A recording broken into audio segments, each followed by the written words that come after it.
Muy bien, buenas noches con todos que están conectados y los que están aquí presentes. Vamos a hacer un repaso de 40 preguntas.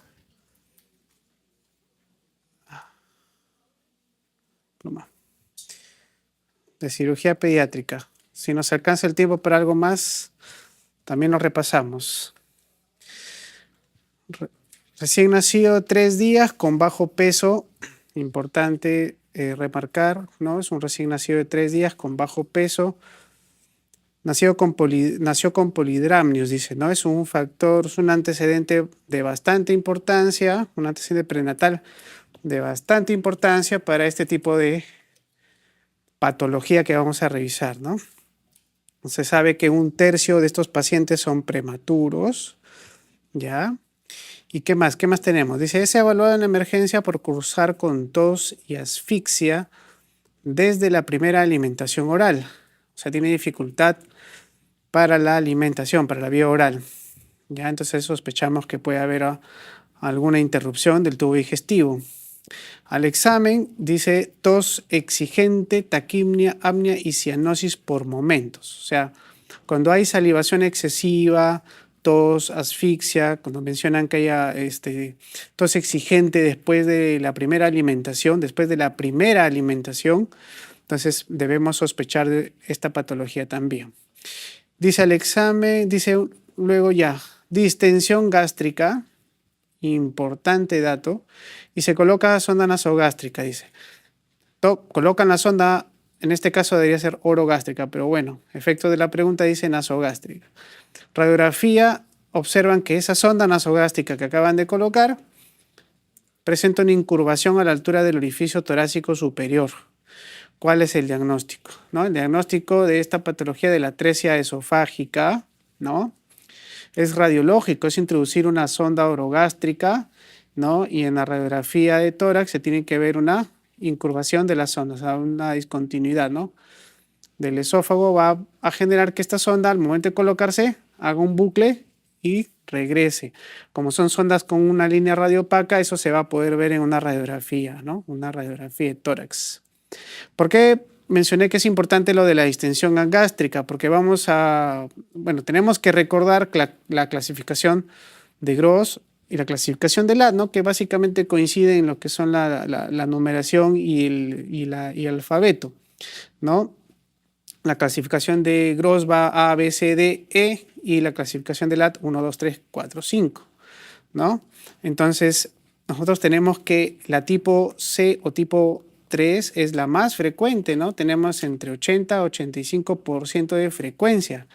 ¿Y cuál es esta atresia esofágica? Porque es el prototipo de atresia esofágica que les gusta preguntar. Uno de los prototipos, ¿no?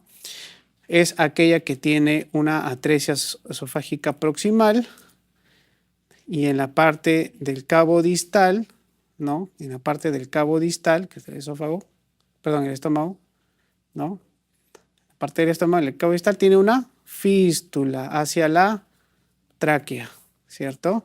Entonces es una atresia esofágica más fístula traqueoesofágica distal, ¿no? Ese es el nombre de este tipo de atresia esofágica, la más frecuente. ¿Cuál es la que le sigue en frecuencia? 7%, aquella que es atresia de cabo proximal y atresia de cabo distal, ¿cierto? ¿Cuál es esta? La A o tipo 1, ¿cierto? Muy bien. Eso deben recordar, ¿ya?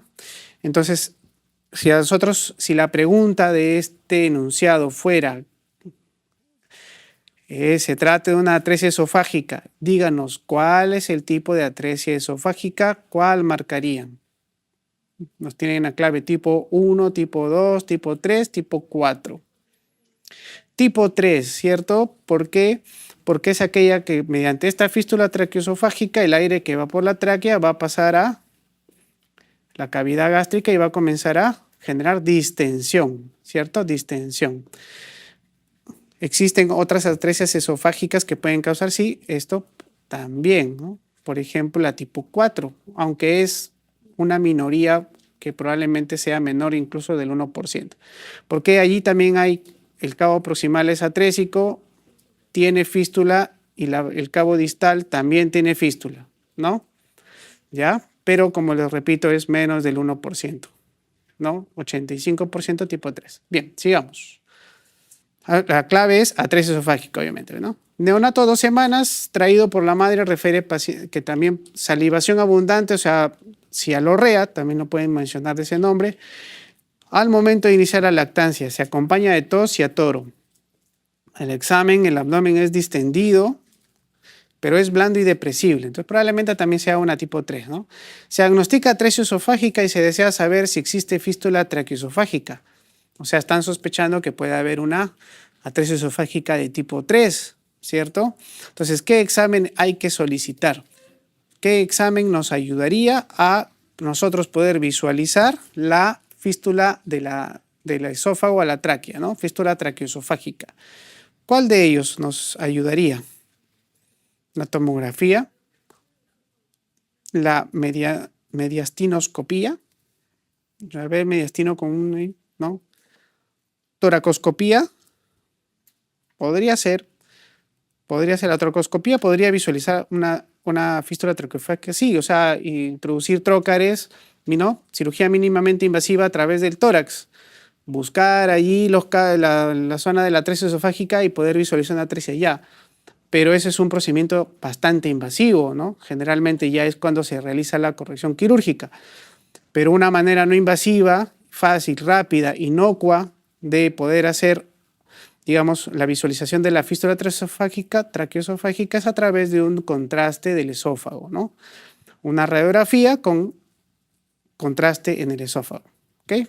Letra B. Lactante varón nacido con bajo peso. Es llevado por madre porque su hijo presenta cialorrea nuevamente, tos y se pone morado al amamantar. Al examen hay dificultad respiratoria. Probablemente este paciente ya puede haber presentado algún tipo de neumonía aspirativa, etcétera, ¿no? Se encuentra adelgazado. Y a la radiografía simple del abdomen hay presencia de cámara gástrica. ¿Cuál es la indicación inicial adecuada?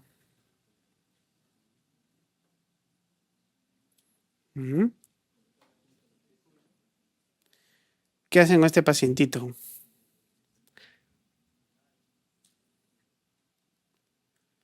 ¿Qué hacen con este pacientito? Más allá de que puedan sospechar alguna patología abdominal, como por ejemplo pueden sospechar una atresia duodenal, qué sé yo, a este paciente hay que ponerle sonda, ¿no?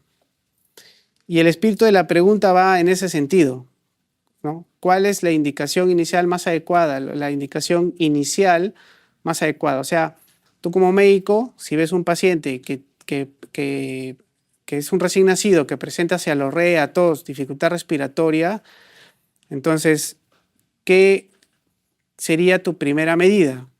Póngale una sondita orogástrica a este paciente, ¿no?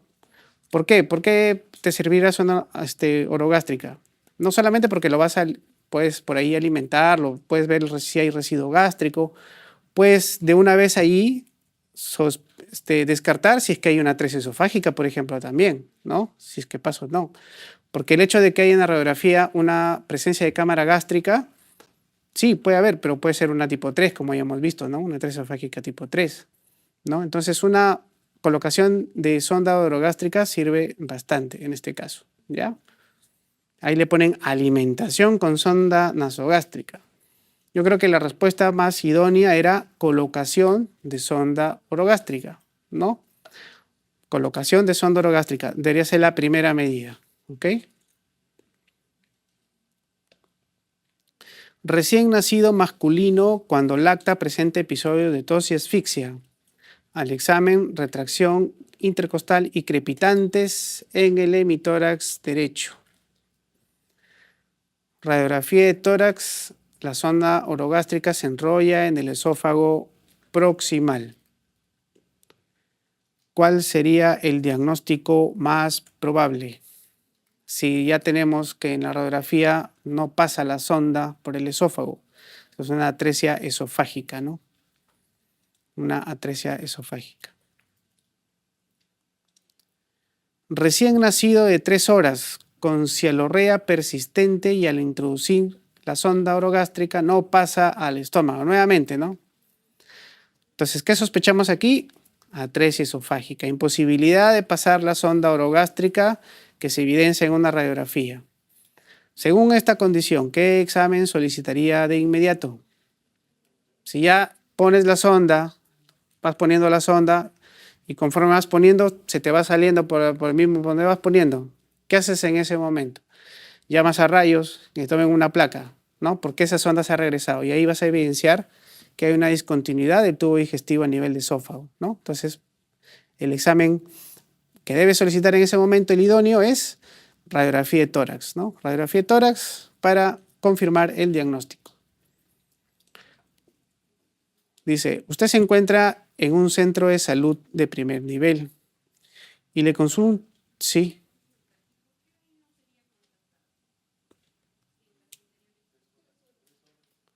Es que no pasa la sonda.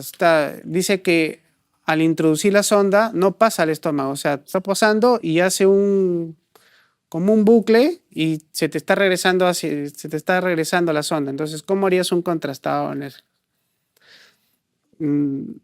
Perderías tiempo, ¿no? Tendrías que ir a traer el contraste, pasarle el contraste.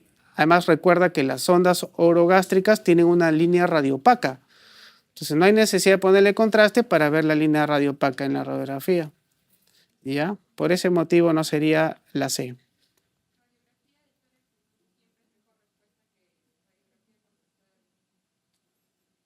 Claro, claro. Porque lo que la pregunta quiere decir es, ¿qué es lo que solicitas de inmediato? ¿No? ¿Tú qué quieres saber con este paciente? Si tiene o no tiene atresia esofágica. Sospechas eso, ¿cierto? Tú intentas pasar la sonda, regresa. Vas pasando y se va saliendo por el mismo orificio donde estás poniendo. Ya, entonces, ¿tú qué quieres saber? Este paciente puede presentar una atresia esofágica, ¿cierto? ¿Y qué dice la bibliografía? El diagnóstico eco, radiografía y la sonda radiopaca. Nada más, no necesitas hacer contrastado para diagnosticar atresia esofágica. El contrastado sirve para visualizar fístula traqueosofágica, sirve para ver longitud del cabo proximal, sirve ya para tener detalles adicionales de la anatomía o para ver, digamos, si hay fístula. Pero para saber si hay atresia esofágica, suficiente con una radiografía y tu sondita radiopaca. Nada más, no necesitas nada más. Muy bien. Usted está en un centro de salud del primer nivel, le consultan por lactante que presenta cuadro de salivación excesiva, tos y ahogamiento a la ingesta de leche. Y esto es sugestivo de atresia esofágica, ¿cierto? Tiene como antecedente materno el polidramnios. Antecedente materno el polidramnios. Ausencia de gas debajo del diafragma. ¿Ok?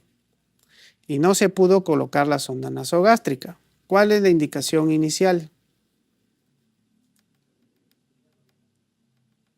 Claro, primero, ¿y por qué suspenderías la vía oral?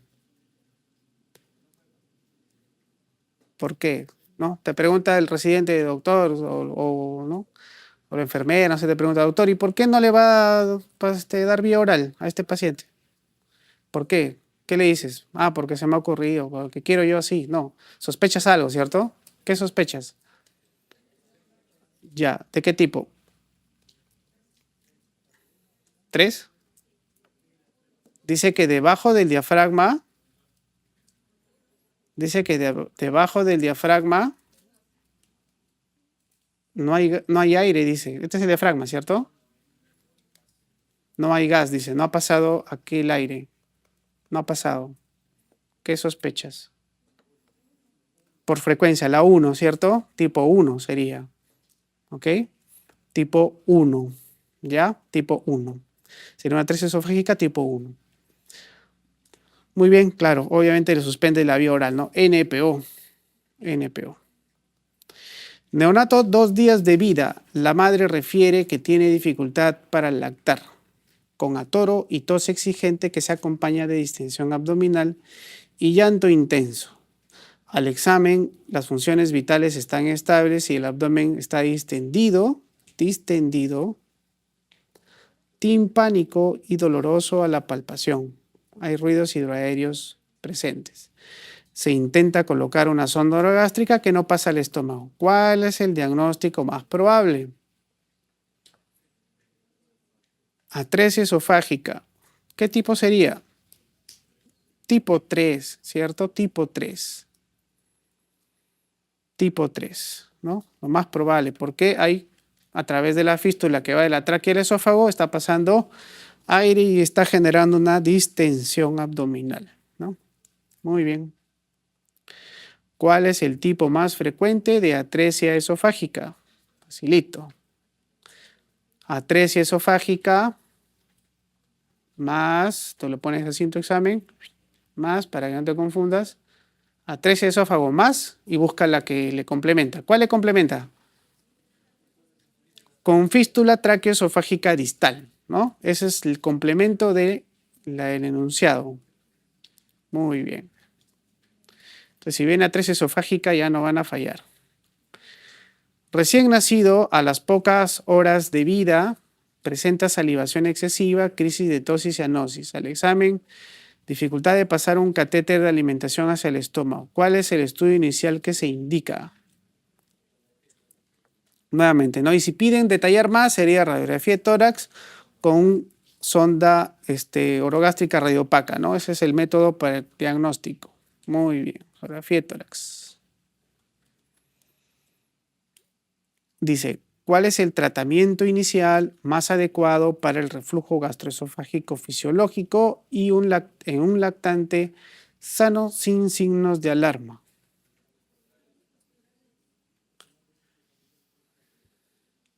Ya, sí, está bien, creo, la respuesta. Pero vamos a hablar un poquito de reflujo gastroesofágico solamente para diferenciar. Recuerden, reflujo gastroesofágico y enfermedad por reflujo gastroesofágico, ¿ok? Son dos entidades totalmente diferentes, ¿ya? El reflujo gastroesofágico, en primer lugar, es fisiológico. Se considera así hasta los 2 años de vida, ¿ok? No afecta la calidad de vida, no afecta calidad de vida del paciente. Hay buena ganancia ponderal, ¿no? Buena ganancia ponderal. ¿Ya? Eso es enfermedad por reflujo gastroesofágico. ¿Ya? ¿Qué es la enfermedad por reflujo gastroesofágico? Es aquel reflujo que va a causar deterioro en la calidad de vida. O sea, ¿qué va a haber aquí en este paciente? Va a haber, por ejemplo, patologías asociadas, complicaciones. ¿Qué van a ver aquí? Por ejemplo, esofagitis, ¿no? Esofagitis. ¿Qué más van a ver? Esófago de Barrett. ¿Qué más? Neumonías aspirativas, ¿no? Neumonías aspirativas. Va a haber procesos inflamatorios bronquiales, ¿no? Reactivos, inflamaciones bronquiales reactivas. Incluso va a haber eventos potencialmente mortales, muerte súbita, por ejemplo, también. Poca ganancia ponderal, ¿no? El paciente no crece adecuadamente. Laringomalacia. Y así podría seguir enumerando problemas que se presentan en la enfermedad por reflujo gastroesofágico, ¿no? Como se dan cuenta, una es muy distinta de la otra. Si nos vamos a la parte terapéutica, en este caso es mejorar técnicas de lactancia, ¿no? Mejorar la fórmula, ¿no? La fórmula que le das, por ejemplo, ¿no? Cambio de fórmula, de repente cambiar a una medicada, etcétera, ¿no? ¿Qué más? Medios físicos, por ejemplo, masajes, posición, ¿no? Ejercicios posturales, ¿no? Ese tipo de cosas, ¿ya? Entonces la pregunta está dirigida a esto de acá, ¿ya? Entonces Son educación a la madre, mejorar las técnicas de lactancia, de repente hacer cambios en la fórmula que le están dando, ¿no? Ejercicios, masajes abdominales, etc. Hay un conjunto de medidas no farmacológicas y no quirúrgicas que se pueden adecuar al reflujo gastroesofágico. En cambio, la enfermedad por reflujo gastroesofágico tiene un tratamiento, ¿no? Tratamiento médico, por ejemplo, inhibidor de bomba de protones, etcétera, ¿ya? Hay bastantes tratamientos farmacológicos. Dentro del tratamiento quirúrgico tenemos a la fundoplicatura, ¿no? La fundoplicatura.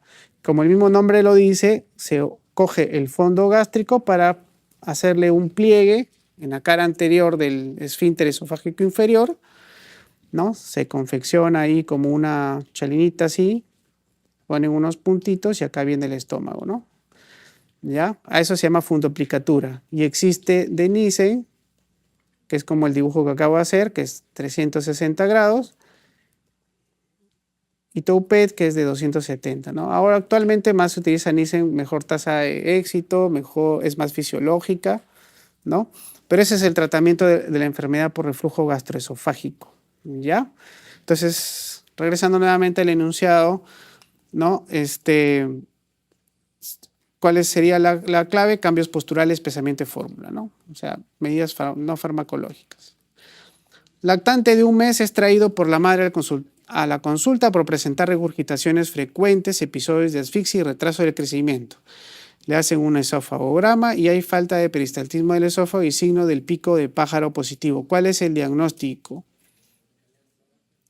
¿No? Es una enfermedad donde hay una hipertonía en el esfínter esofágico inferior, ¿cierto? Y cuando le hacen el esófago contrastado van a ver una imagen del esófago ensanchado que termina como si fuera acá, como en la punta de un lápiz, ¿no? O como en el pico de un pájaro, ¿no? Pájaro. Sí. Entonces a ese signo se le atribuye la acalasia, mejor dicho, a la acalasia se le atribuye ese signo radiográfico contrastado, ¿ya? También hay que tomar en cuenta que dice falta de peristaltismo. Esta zona de aquí es aperistáltica, ¿ya? O con una peristalsis baja. Por eso siempre lo van a ver busquen imágenes en Google, lo van a ver así, ensanchado y liso, ¿no? Liso, liso, liso. Y acá termina en una puntita. Eso es acalasia. Esfínter esofágico inferior, hipertonía. Gol estándar, ¿cuál sería? Manometría. Tratamiento, lo actual que se utiliza es dilatación con balón, dilatación neumática con balón.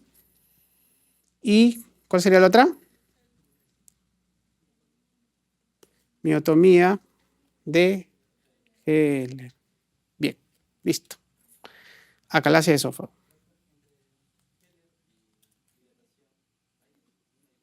Controversial, pero en pediátrico más se va por la dilatación con balón, porque es endoscópico, menos invasivo, ¿no? Que hacerle una cirugía. Aunque la miotomía de Heller puede ser laparoscópica, pero preferible menos invasión, dilataciones con balón. En pediatría. ¿Cuál de los siguientes hallazgos se espera en una esofagografía con bario en un niño con acalasia esofágica? Ya le acabamos de ver, el signo característico es la imagen en pico de ave, ¿no? Muy bien. Lactante de 5 semanas recibe lactancia materna exclusiva, es traída por vómitos post-lactancia que se iniciaron en la 4ª semana, manejado inicialmente como reflujo gastroesofágico, los vómitos se han incrementado en la última semana, hay incremento en los vómitos, sin embargo conserva el apetito, hace deposiciones normales y lacta con avidez. Al examen se encuentra despierto, activo, reflujo de búsqueda positivo, abdomen se palpa, masa mesoepigástrica de 2 centímetros de longitud. ¿Cómo se llama eso? Oliva pilórica, ¿no? ¿Cuál es la primera prensución diagnóstica? Recuerden, el pico de la enfermedad es de 3ª a 5ª semana, ¿no? Vómitos que empiezan como regurgitación, progresivamente se van haciendo más intensos en frecuencia, en volumen, y en la distancia con que se vomita, ¿no? Son lácteos, ¿no? Son lácteos o alimenticios, se les puede mencionar, más frecuente en varón, ¿no? Primogénito. Muy bien, la primera presunción, entonces, estenosis hipertrófica del píloro, ¿no? Muy bien, ¿no? La biliba pilórica es patognomónica de la enfermedad, ¿no? Neonato de 3 semanas, desde hace 5 días, presenta vómitos no biliosos en proyectil y empeoramiento progresivo del estado general. Claro, el bebé vomitador por píloro es un bebé que tiene tendencia a la deshidratación. Se palpa en el epigastrio una tumoración de 3x3. ¿Qué examen solicitaría para el diagnóstico? El más inocuo, ¿cuál es? Y las medidas normales del píloro en la clase teórica ya lo hemos mencionado. Esto es para el grosor de la pared pilórica. Esto es para el diámetro del píloro y esto es para la longitud total del píloro en milímetros, ¿cierto? 3 milímetros, 14, 16 milímetros. Medidas por encima de eso anormales, ¿no? En ecografía. Entonces, el examen más inocuo, fácil, barato y a la mano es siempre la ultrasonografía o ecografía, ¿no? Muy bien.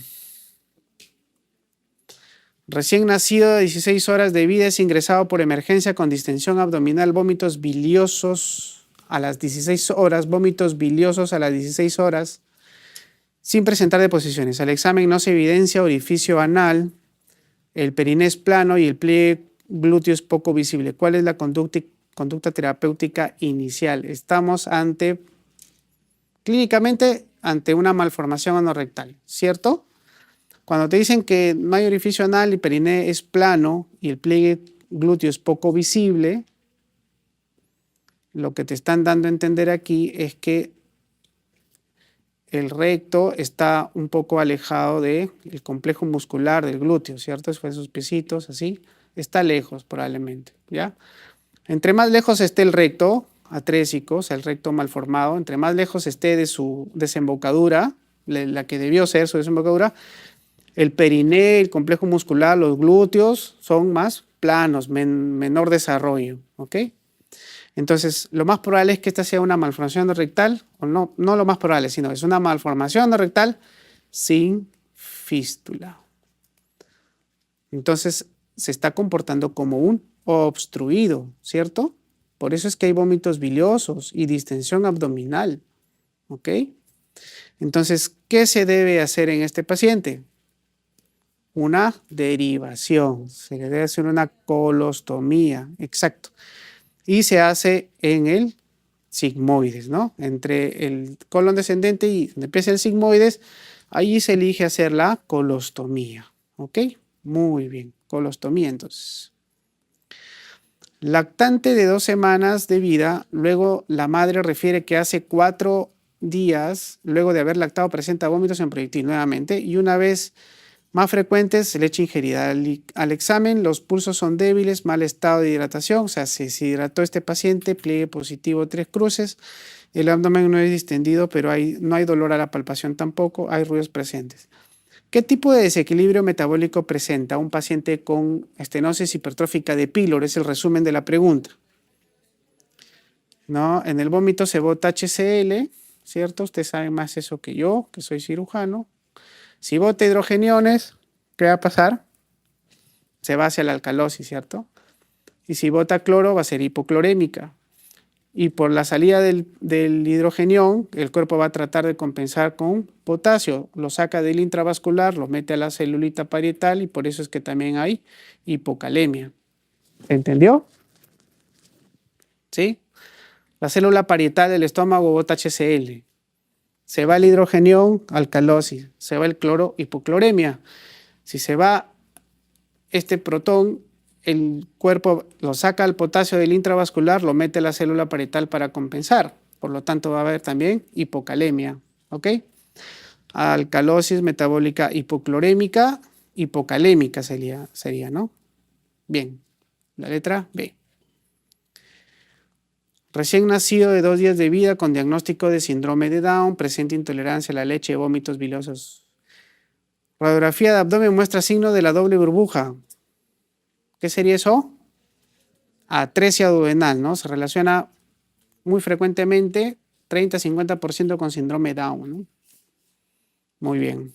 Y la doble burbuja, hemos dicho que una burbuja es de la cámara gástrica, ¿no? De la cámara gástrica, y la otra es, la primera burbuja, y la segunda burbuja es del duodeno proximal dilatado, ¿no? Ahí está las nuevas. Por eso se ve en la radiografía dos burbujas, ¿ya?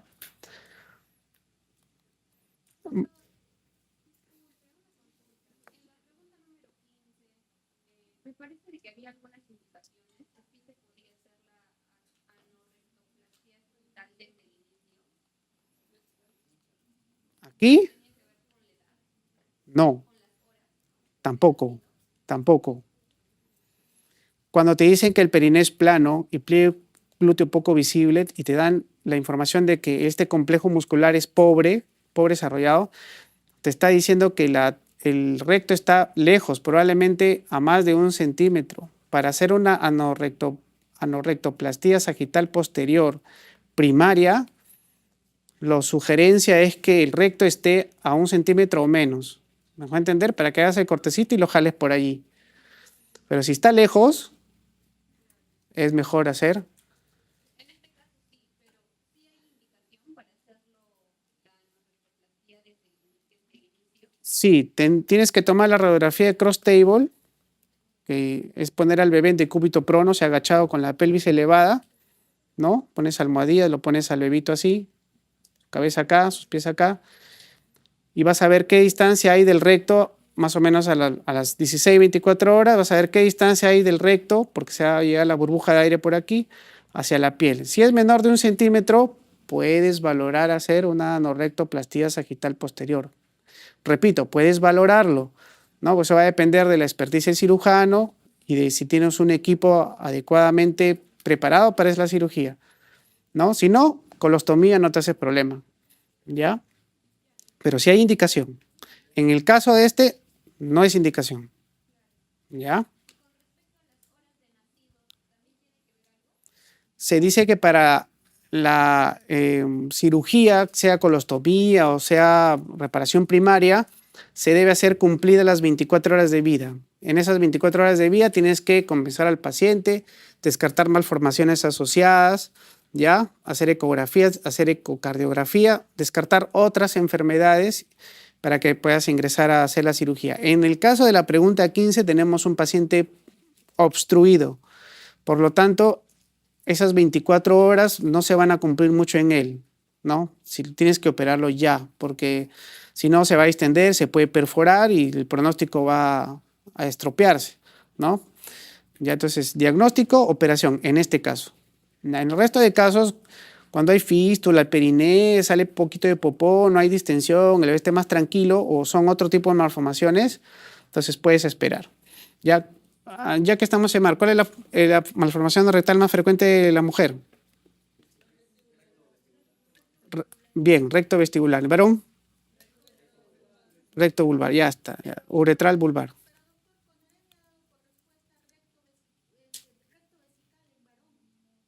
No saben, pero ¿quién habrá hecho esa pregunta? Es recto vestibular en la mujer y en el varón es recto uretral a la porción vulvar. Ya están los libros de cirugía colorectal pediátrica, así que ya se acabó la discusión. Ya. ¿Dónde estábamos? Aquí creo. Ya, entonces, dice, lactante hace 2 días presenta vómitos frecuentes no biliosos, o sea, lácteos. Examen mucosas secas, se palpa masa a nivel del epigastrio. Ecografía píloro de 5 milímetros de espesor. ¿Qué se debería indicar? Así, ya, y ahí regresamos. ¿Qué se debería indicar? No me quite la hilación. ¿Qué le hacemos? Ya, es un paciente con píloro, ¿cierto? Ya, es un paciente con estenosis hipertrófica de píloro, porque dice que el píloro, que el grosor de su pared, quiero entender, es lo que dice ahí, mide 5 milímetros, ¿no? Entonces, lo normal es hasta 3. Tienes una enfermedad, un píloro que se ha deshidratado, mucosas secas, tienes oliva pilórica, ya. ¿Qué haces? Lo hidratas, ¿no? Le das, ¿qué le das? Bioral. No, endovenoso, ¿cierto? Rehidratación endovenosa enérgica, reposición de electrolitos, ¿no? Muy bien, ¿cuál nos hemos salteado? ¿18? Varón de 2 meses es traído por la madre manifiesta que su hijo tiene vómitos biliosos. Somnoliento. Ya tiene 2 meses. Somnoliento y vómitos biliosos. Al examen, abdomen doloroso, ruidos y dolores incrementados. En la radiografía con el contraste, imagen en pico de ave. Nuevamente, esto probablemente es una calasia, ¿no? Recordar que la obstrucción que se va generando... Ah, perdón, me adelanté. Y pico de ave en la tercera porción de duodeno. Ah, esta pregunta es interesante. No nos debimos haber salteado. Ya. Muy bien. Esta patología no la hemos revisado en la parte teórica, ya, porque no es tan frecuente, pero es importante saber que en la embriología del intestino ya existe un proceso de rotación, ¿cierto? Primero un proceso de eventración de la sala intestinal y luego un proceso de regresión de todas esas asas intestinales hacia la cavidad nuevamente. Todo eso está, digamos, referido por la arteria mesentérica superior, que cumple un rol de eje, ¿ya? Este es el intestino proximal, o sea, lo que vendría a ser duodeno, yeyuno, ¿ok? Y de aquí para acá lo que vendría a ser el ciego, ¿no? El ciego, el ilion distal, ciego, colon, ¿ok?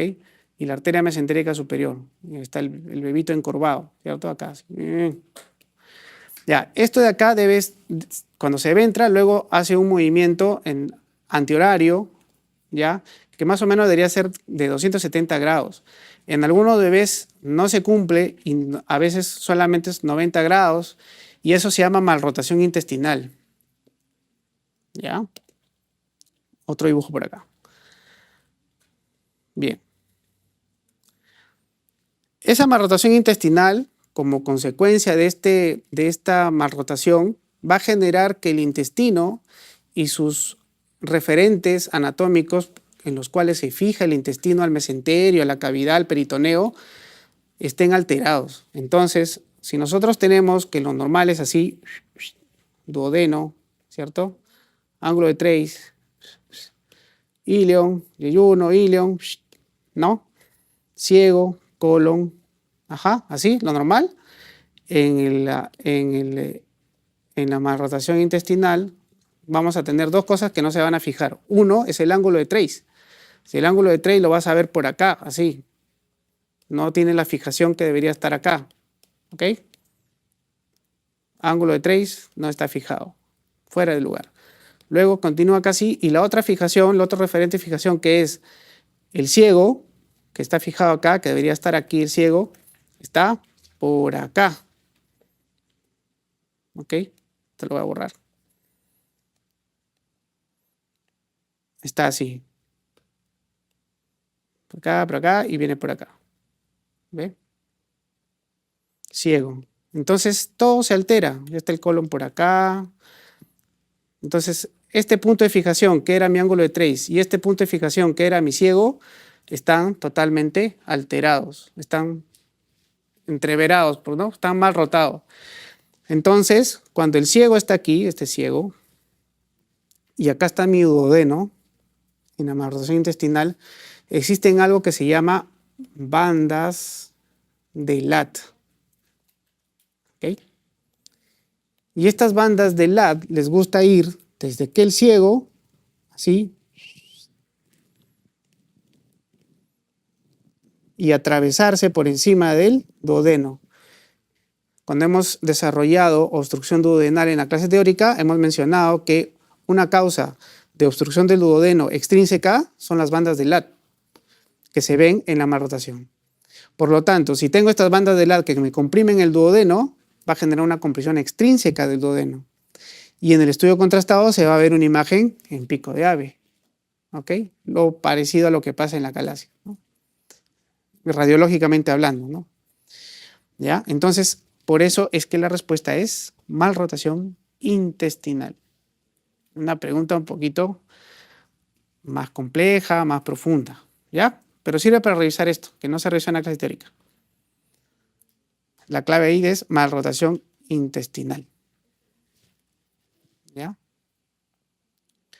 No es A13 duodeno. A13 duodeno es esto. Esto es un A13 duodeno, ¿no? Duodeno proximal, duodeno distal. ¿Ya? Seguimos, eso ya lo hemos visto.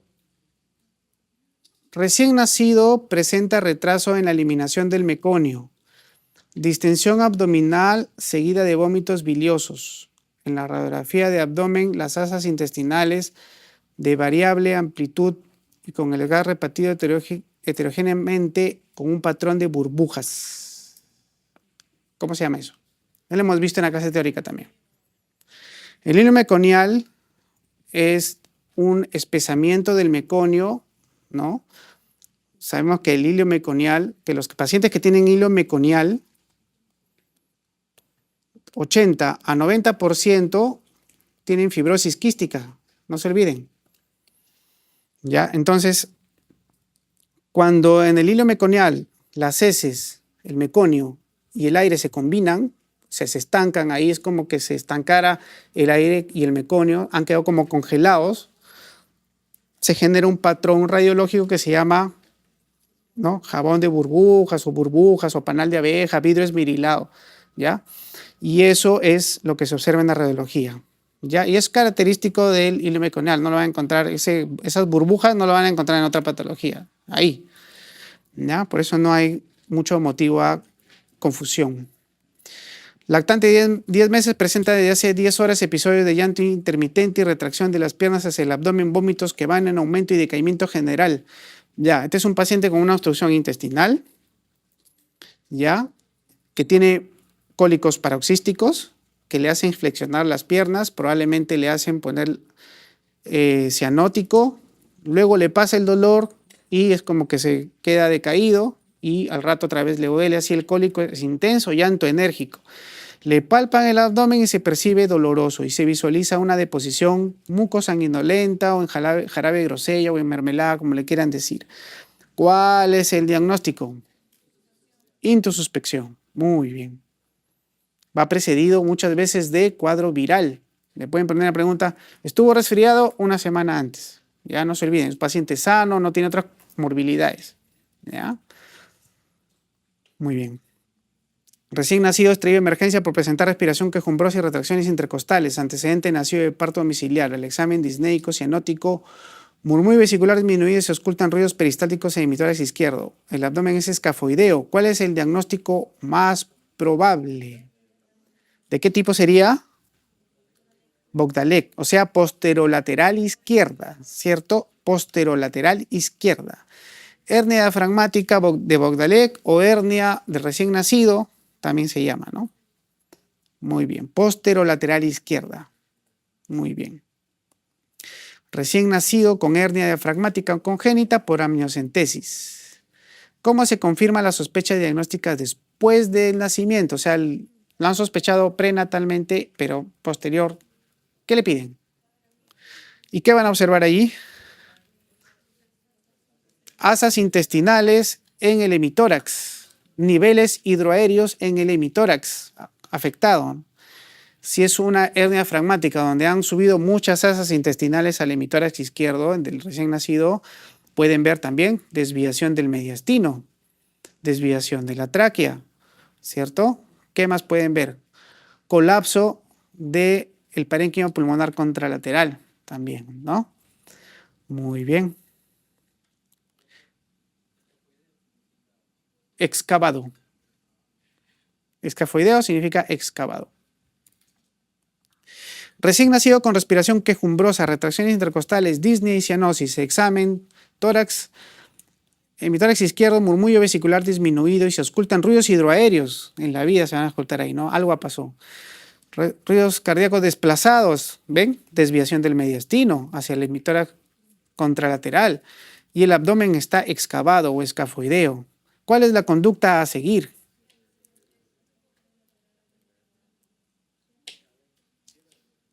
Ya, después de que lo has compensado, lo has puesto en el ventilador, lo has ya está estable el paciente, han pasado 24, 48 horas, ya entras y cierras el defecto posterolateral del diafragma, ¿no? Muy bien. Sí, claro. Intubación, claro. Ese es de arranque, intubación. Recién nacido, varón al nacer presenta dificultad respiratoria, antecedente de parto eutóxico. Al examen hay quejido, retracciones torácicas, disnea y cianosis, o sea, un distrés respiratorio importante en un recién nacido varón. Los ruidos cardíacos se auscultan mejor en el emitórax de izquierdo, desviación del mediastino contralateral, y el abdomen está escafoideo. Eso está referido a migración de asas intestinales o de contenido abdominal hacia el tórax. Los ruidos idoáreos son disminuidos, claro. O sea, si lo auscultas el abdomen, sí, pero si lo auscultas el emitórax izquierdo, probablemente vas a escuchar ahí ruidos. ¿Cuál es el diagnóstico? Congénita o de Bogdale. Muy bien. Se recibe en sala de partos un neonato a término con el abdomen excavado. Nuevamente, presenta deterioro rápido de su estado a pesar de la ventilación a presión positiva administrada. ¿Qué intervención inmediata deberían hacer? Intubación, claro, por si le sigue metiendo ventilación por ambú, ¿qué va a pasar?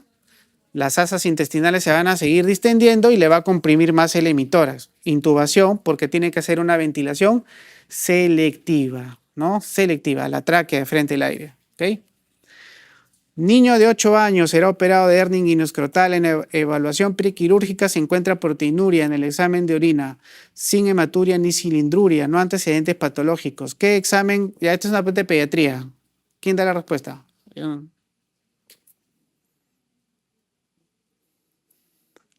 ¿Qué están sospechando en ese? Es de pediatría, no es de cirugía. Estamos perdiendo segundos valiosos. Están sospechando síndrome nefrótico, creo, ¿no? Nefrótico, ¿no? Te le piden proteinuria 24, ¿no? Ya. Sepa que ahí lean su pediatría. ¿Cuál es la conducta habitual frente a la hernia umbilical pequeña en lactantes sin signos de complicación? Ajá. Observación hasta los 4 o 5 años, salvo que se encarcere, se estrangule o el defecto comience a ampliarse y mida más de 2,5 centímetros, lo cual también adelanta la cirugía. No de emergencia, pero o sea, la adelantas. Si no, observación segura sin ninguna molestia ni sintomatología hasta los 4 o 5 años, en donde si persiste el hernia umbilical, entra tratamiento quirúrgico electivo. ¿Okay? Recién nacido varón pretérmino, un pretérmino, un prematuro, y a la semana de vida con temperatura inestable, signos sistémicos, inestabilidad de la temperatura y sangre macroscópica en acceso, o sea, rectorragia. Al examen está con febrícula, ¿no? Está ahí, peso 800 gramos, un cuisito, adecuada respuesta a estímulos, abdomen distendido, ruidos hidroaéreos disminuidos, o sea, hay probablemente un hilio, ¿no? En el examen neurológico despierto, respuesta disminuida a estímulos, resto normal. ¿Cuál es el diagnóstico más probable? Exacto. Un recién nacido que a la semana de vida, entre los 7 y 10 días, distensión abdominal brusca, inestabilidad sistémica, signos de sepsis, rectorragia, residuo gástrico, ¿no? Hilio en la radiografía, tengo que pensar en una enterocolitis necrotizante y sobre todo porque es un pretérmino, ¿no? Que hemos dicho que es la base de la fisiopatología del NEC. ¿Cuál es el hallazgo radiológico más característico de la enterocolitis necrotizante? El aire intramural. Aire intramural o neumatosis intestinal es el radiológico más característico, ¿no? Se dice que es un signo inminente de perforación.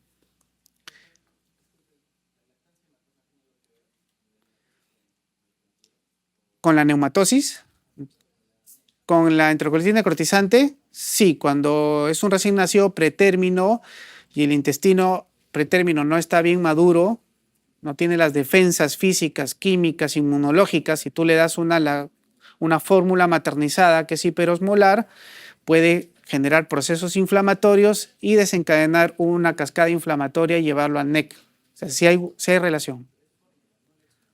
La lactancia materna no tiene ese efecto. ¿Ya? ¿Cuál es la medida terapéutica inicial más apropiada de un recién nacido con diagnóstico de NEC sin signos de perforación? Tienes un NEC, está distendido, hay residuo, está un poco distendido, es un prematuro. ¿Qué dices? Sígale dando leche. Suspensión de la vía oral, antibióticos de amplio espectro y soporte, ¿no? O sea, que el medio interno del paciente, hidratación, antibióticos, protector gástrico, ¿no? NPO y seguimiento estricto del paciente, ¿no? Con radiografía de preferencia. Recién nacido prematuro con diagnóstico de enterocolitis necrotizante tratado con ayuno, sonda orogástrica y antibióticos. Muy bien, presenta ahora el abdomen rígido, distensión progresiva y signos de peritonitis. Ya se perforó. Ajá. El tratamiento médico puede no ser suficiente y cuando hay deterioro clínico una indicación es cirugía. ¿Ok? Cirugía urgente. Recién nacido a término alimentado con leche materna exclusiva. Presenta distensión abdominal leve y residuo gástrico esporádico. No hay neumatosis ni signos sistémicos. ¿Qué debería hacerse?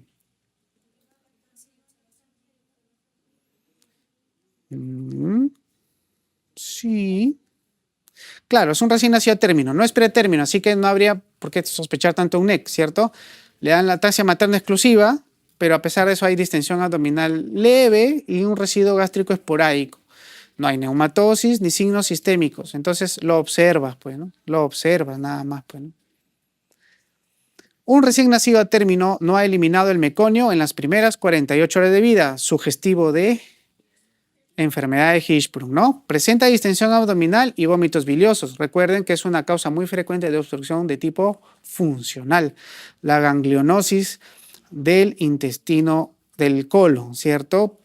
Ausencia de células ganglionares en segmento, ¿no? 100% en el recto y el segmento corto, que es el más frecuente, 75%, el que afecta a sigmoides, ¿cierto? Eso lo hemos visto, ¿no? Enfermedad de Hirschsprung. Nosotros tenemos el colon, sigmoides, recto, ¿cierto? Las células ganglionares tienen esta distribución, como mis flechitas. Cuando se detienen, todo queda sin células ganglionares, sin inervación adecuada.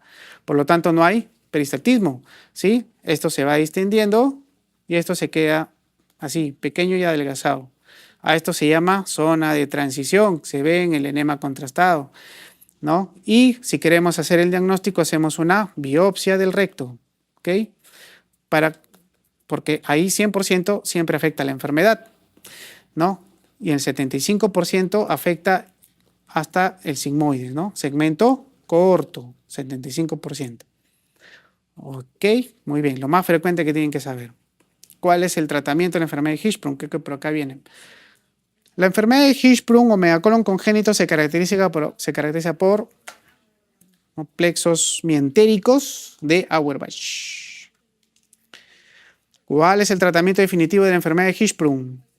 Resecar el segmento agangliónico, ¿cierto? Se tiene que ser resecado. Se hace un descenso del colon y se anastomosa con el ano, ¿no? Un descenso anal. Lactante de 2 años, hace 6 horas, presenta llanto incontenible que según la madre es un dolor abdominal. Se presenta en forma periódica o paroxística por momentos, quiere decir, y se acompaña de vómitos alimentarios, o sea, está obstruido, ¿no? Se palpa masa alargada en el hemiabdomen superior. ¿Cómo se llama eso? Signo de la morcilla o de la salchicha, según tu gusto, la que más te guste. Tomografía abdominal, signo de la salchicha. Estoy hablando de la parrilla, ¿eh? Tomografía abdominal, signo de la salchicha, positivo. Entonces, ¿estamos ante qué diagnóstico? Intususpensión o invaginación intestinal. ¿Cuál sería la conducta a seguir? Es la pregunta. ¿Por qué optamos por el enema neumático y no por la cirugía de repente? Porque tiene menos de 12 horas de evolución.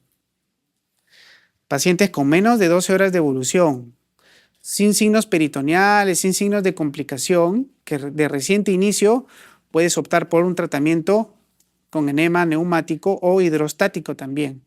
Se puede guiar por ecografía, ¿no? Muy bien, si tiene más de 12 horas o más de 24, hay signos de complicación, signos peritoneales, ya hay signos de sufrimiento intestinal, jarabe de grosella, qué sé yo, laparotomía o laparoscopía. ¿Ok?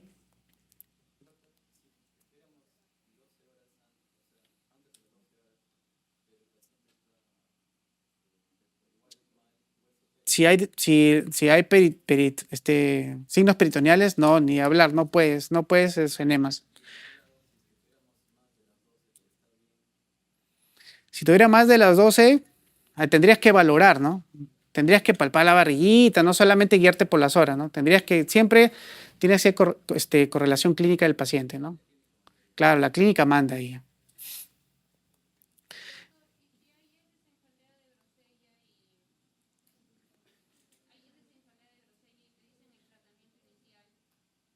Si hay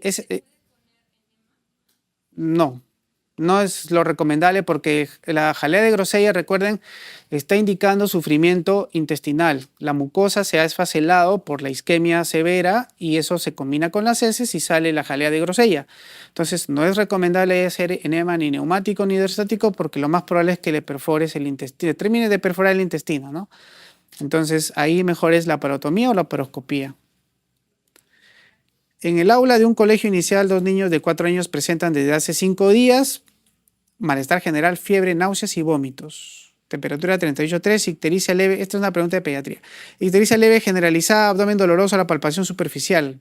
Rollo de 3 cruces. ¿Cuál es el diagnóstico más probable? Niñitos que se agarran el potito y luego se agarran la boquita y le agarran la manito al otro compañerito, ¿cierto? Ya. Feco oral, pero no te sabe mejor eso. Niño de 10 años, desde hace 4 días presenta dolor abdominal, vómitos y coluria. Antecedente, consume alimentos del kiosco escolar, ¿no? Al examen ictericia y hepatomegalia, la TGO y la TGPO volando. Tiempo de protomina normal. ¿Cuál es el manejo más apropiado? Esta pregunta de pediatría, ¿no? Es una hepatitis A, es sintomático, nomás hidratación a la casa, ¿no? Si dijera que están los tiempos alterados, se hospitaliza, ¿no? Pues es una falla hepática. Última pregunta. Preescolar de 4 años ingresa a emergencia por presentar desde hace 10 días edema periorbitario a peridominio matutino que se ha ido incrementando. Actualmente se evidencia edema escrotal y distensión abdominal. Hasta allí, ¿qué cosa les llama? ¿Qué diagnóstico ustedes aquí sospecharían? 4 años, desde hace 10 días se le hinchan los ojos, está haciendo retención de líquidos, edemas. Un nefrótico podría ser, ¿no? ¿Y los nefróticos qué botan por su orina? Albúmina. O sea, está el hipoalbuminémico. Y si está el hipoalbuminémico, ¿qué aparece en la cavidad abdominal? Ascitis, ¿no? Y si hay ascitis que está ahí estancada por bastantes días, ¿qué puede haber? Una peritonitis bacteriana espontánea, ¿no? Y esa es la respuesta.